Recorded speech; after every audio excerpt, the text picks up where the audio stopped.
m'appelle Édouard Soufflet, j'ai 36 ans. Je suis installé sur l'exploitation familiale ici à Vaux-en-Digny, au nord du département de l'Aisne. Donc une exploitation familiale de polyculture élevage, un atelier charolais label rouge avec de la vente directe à la ferme. Et puis après une grande partie culture, principalement céréales, donc blé. Et puis en tête d'assolement prioritaire et dominante sur l'exploitation, la betterave. Et l'assolement est également diversifié avec du maïs, un peu de pommes de terre, un peu de lin textile et un peu de colza oléagineux. Alors cette campagne betteravière, elle a été un peu spéciale cette année.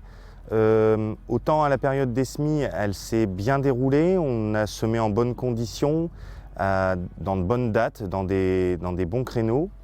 Les levées ont été bonnes et par contre, on a en règle générale été pris par le sec très tôt dans la campagne. Un sec qui s'est installé sur une période assez longue, ce qui a provoqué un stress hydrique de la betterave et aussi des applications de désherbage très compliquées à positionner et avec des efficacités qui ont été pour le coup assez irrégulières. C'est pourquoi on voit des parcelles parfois sales ou en tout cas des très propres, on en voit assez peu. Il y a eu quelques loupés au désherbage, ce qui va être pénalisant pour le rendement de cette année. Ensuite, la betterave aurait dû profiter cet été.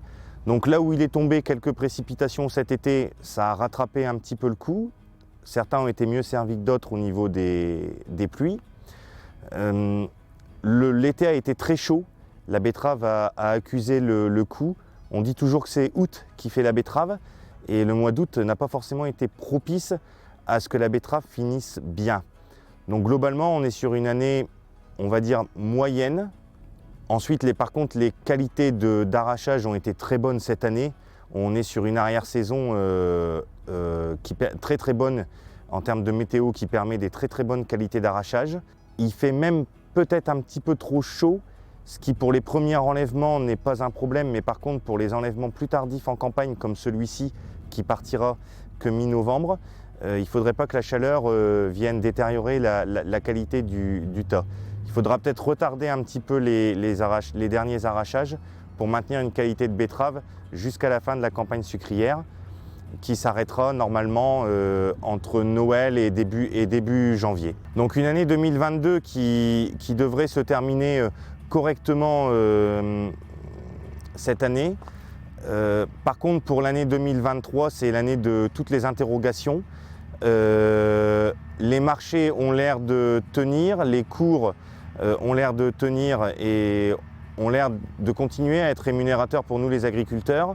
La grosse interrogation qui va se poser, c'est la disponibilité en intrants pour produire nos cultures et le coût de nos intrants et donc le prix de nos charges de production. Celui-là, dans un contexte international extrêmement compliqué, on ne le connaît pas, on ne le maîtrise pas et ce sera la grosse incertitude pour l'année à venir.